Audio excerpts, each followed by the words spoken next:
老铁们放慢脚步，且听金彩彩娓娓道来2025最新美国恐怖片《战栗丛林》。流星雨可不是那么好看的。故事发生在1986年12月9日。据当天的电视新闻报道，时隔76年的哈雷彗星在未来的几天里将再次降临地球。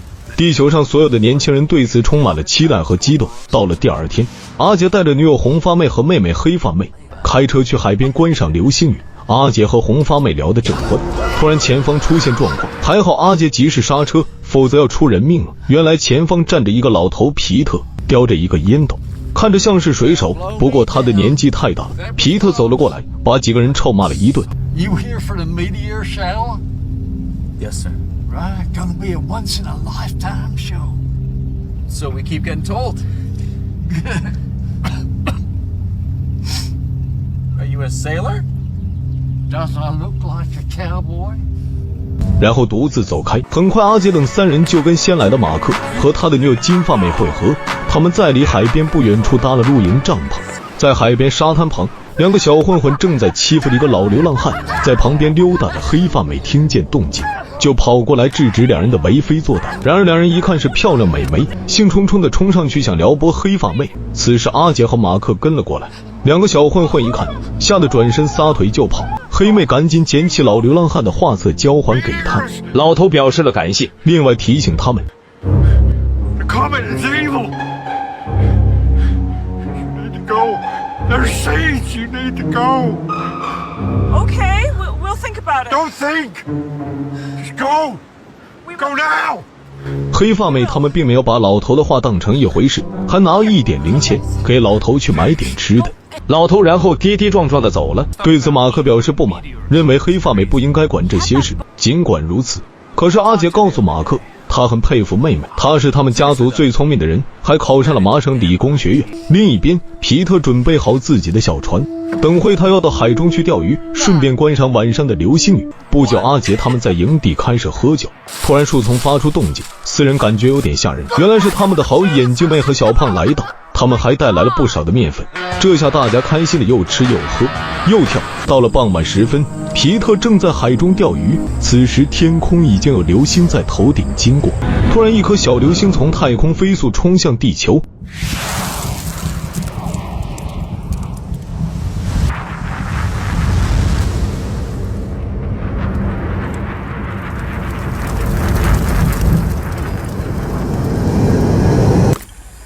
皮特都惊呆了，万万没想到这颗小流星竟然掉进了烟斗里，顿时不知所措。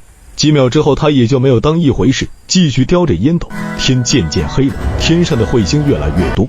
金发妹在篝火面前跳起性感的舞蹈。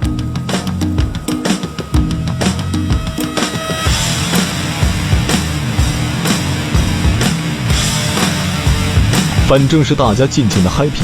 然而不幸的是，皮特突然瘫在船上，全身颤抖，整个人似乎正在发生剧烈的变化。皮特拼命不想被改变，可是他办不到。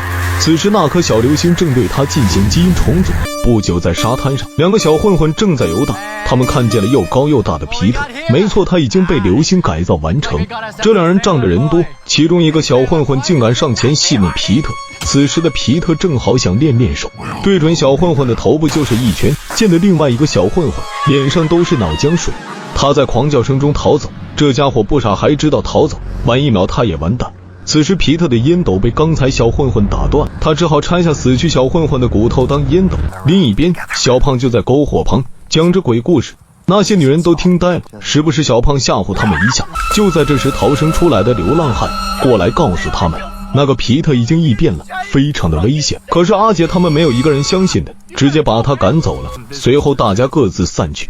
成双成对的情侣自然不放过这样的好光景，马克和金发妹也不例外。两人就在帐篷里，荷尔蒙大爆发，小胖就到附近的厕所解决一下，顺便在里面吞云吐雾。恰巧皮特路过，看见厕所里面烟雾缭绕，顿时杀心起来。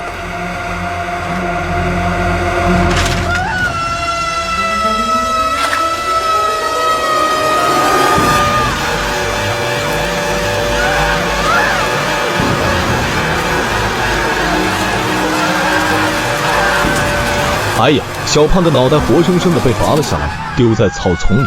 问题是大胖的脑袋竟然还有好几秒的意识。天空的流星继续在流窜，阿杰和3个女人躺着地上观赏这个难得星空。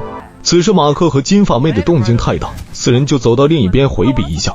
不久皮特来到了帐篷外面，等金发妹发现已经晚了，马克死在她的身上，接着金发妹也被扭断脑袋。然而奇怪的是，她的眼睛也能动几下。与此同时，眼镜妹和黑发妹一边聊着天，一边观赏流星雨。突然一颗流星掉在眼前，两人好奇的去看看，而阿杰和黑发妹就发现了小胖的尸体，两人吓得赶紧跑回营地。与此同时，一颗流星从黑发妹的眼前闪过，她惊讶地看着那颗流星。突然她意识到什么，转头一看，哇塞，眼镜妹的脑门竟然被击穿了。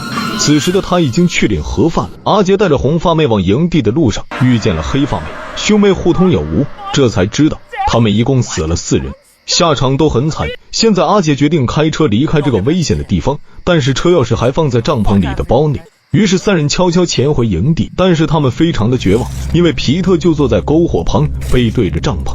黑发妹只好孤身一人爬回到帐篷里去找车钥匙。皮特叼着骨头烟斗坐在火面前发着呆，这给了黑发妹钻入帐篷的机会。一番寻找之后，黑发妹终于找到了钥匙，可是皮特却听见了动静，走到帐篷旁，直接就把黑发妹拖了出来。阿杰一看妹妹危险了，就冲出来大吼大叫，吸引皮特的注意。这招起作用，皮特直奔阿杰而来，阿杰就赶紧往树林里跑。而黑发妹和红发妹来到车子旁，这才发现车子已经被流星击穿，无法使用。现在两人只能返回林子里寻找阿杰。半路上他们遭遇老流浪汉的尸体，他刚刚被流星击中，已经是体无完肤，长穿布袄。两人接着去找阿杰，然而阿杰就在林子里打转转，因为之前他就跟红发妹约好的，这个方案是对的，但是他忘了皮特紧追不放。等黑发妹和红发妹看见已经晚了，皮特伸出双手摁住阿杰的脑袋，把红发妹扒拉到一边。恰巧在旁边放置了几桶化学危险品，这个皮特也是坏透了，他直接把阿杰放进装满危险品的铁桶里。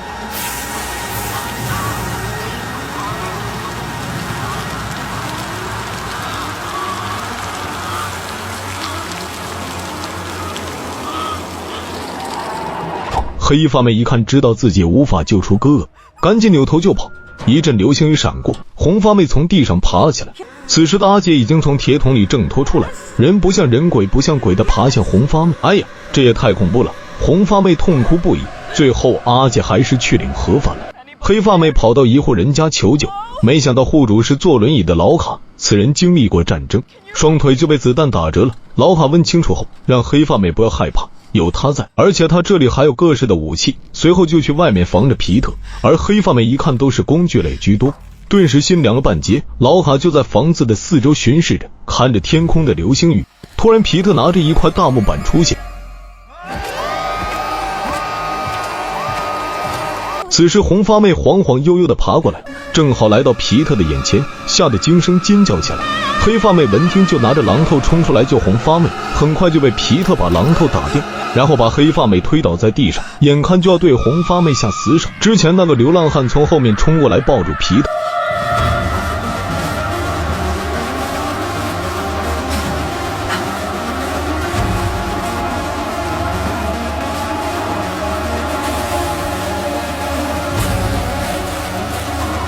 这个流浪汉也是发狠了，可是他再怎么样也没有皮特厉害，最终还是把流浪汉掀到地上，不过他的左眼还是被戳瞎了。皮特早已怒火攻心，一脚把流浪汉的脑袋踩扁，就像是踩上泄气的皮球。黑发妹就趁机去拿那块发红的小流星，因为他觉得只有这个才能搞定皮特。当他忍着剧痛把小流星拿回工具房时，他的左手已经被高温烧焦了，他就在那琢磨该怎么办。与此同时，红发妹被皮特堵住，两人正在僵持不下时，黑发妹竟然拿着一把大锯齿走了出来。哇塞，这位高材生竟然把自己左手和大锯齿完美的结合成一体，而且是电动的。于是对着皮特冲了过去。皮特一看，顿时肾上腺激素飙升，竟然迎着高速旋转的锯齿走了。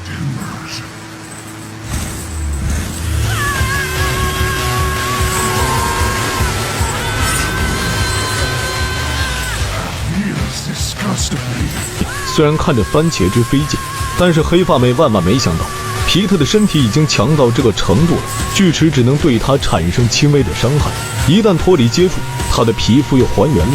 不过黑发妹并没有放弃，因为她知道就算是金刚不坏之身也是有漏洞的。而皮特捡起一把榔头，双方对打起来。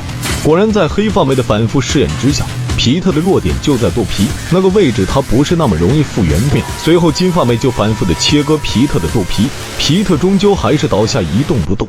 红发妹和黑发妹都活了下来。不久警察来到现场，然而让所有人都感到惊讶的是，皮特的尸体不见。